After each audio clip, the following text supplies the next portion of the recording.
Hey there, I'm Maddie from ATAR Wizard, and today I'm going to be going over the Unit 3 Area of Study 1 dot point number 4. Now, this dot point reads internal and external stresses causing psychological and physiological stress responses, including the fight, flight, or freeze response in acute stress and the role of cortisol in chronic stress. So the notes I'm going to be using are the Complete Psychology Units 3 and 4 notes from ATAR Wizard. You can grab a copy of them via the link in the description. You can also grab one-on-one tutoring with me via the link in the description. So I look forward to seeing you there. Now, without further ado, let's get going. So, stress as an example of psychobiological process is an awful color, not a fan. Let's go there.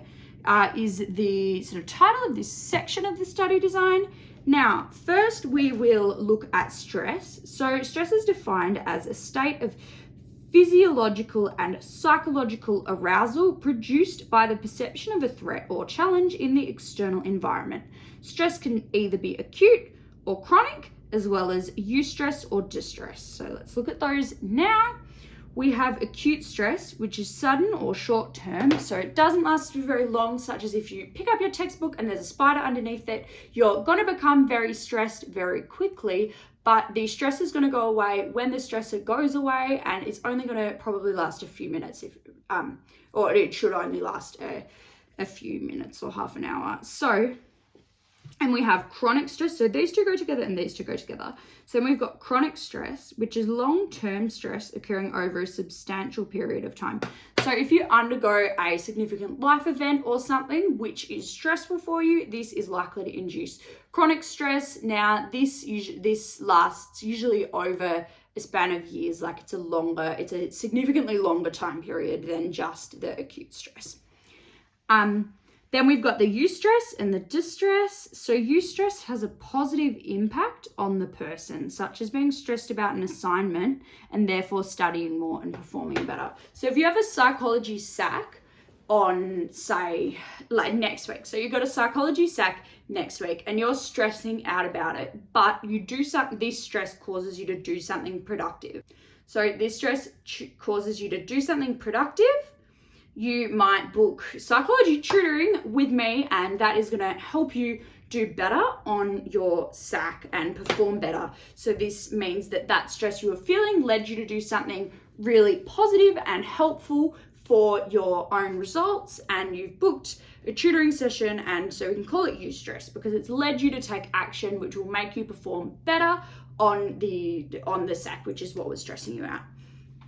In opposition to that, we have distress, which has a negative impact on the person, such as being stressed about something or someone, and such as being stressed out about seeing someone and therefore avoiding going outside. So distress could occur. So you have a psychology SAC next week and you are so stressed about this SAC that you don't study, you just lie in your bed and watch Netflix because you are completely freaking out about it, and this would be distress, because you are not doing anything productive and it is completely detrimental to whatever you're stressing out about.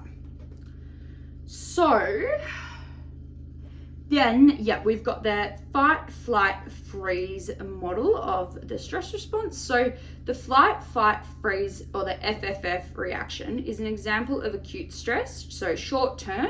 The three stages represent different ways in which a person might respond to a stressor.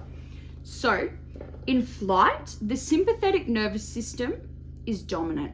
Adrenaline and non-adrenaline are released to promote higher energy and arousal as the person runs away from the stressor, such as a person seeing a bear and running away from it. So, flight would be you have a psychology SAC and you arrive at your class and you realize you have a SAC that you forgot about, and instead of like dealing with it in another way, you literally just run out of the room. Fight would be the sympathetic nervous system is dominant. Adrenaline and non-adrenaline are released to promote higher energy and arousal as the person works to fight off the stressor by confronting it until it goes away, such as a person coming in contact with a bear and deciding to have a fist fight with the bear. Now, fight is you confront the stressor until it goes away. So you might, and don't do this, but you might have an argument with your teacher about not wanting to do the psychology stack, and eventually your teacher says, that's fine, you can do it tomorrow if you go get a medical certificate, and that is going to be your fight response. So you've confronted this stressor of the psychology stack until it has gone away. So freeze is then the parasympathetic nervous system is dominant, so promotes homeostasis, is the, hang on. So promotes homeostasis is the parasympathetic nervous system, and this conflicts with the arousal, which the sympathetic nervous system is trying to initiate at the same time, causing an inability for the person to move or run away. This can help someone remain undetected in the event of an intruder or similar situation where they must stay hidden. So the degree to which the fight, flight, freeze model is able to explain a person's response to a stressor is referred to as its explanatory power. The explanatory power of the FFF is impacted by the following. Now, it is limited by the inability to account for the long-term impacts of stress.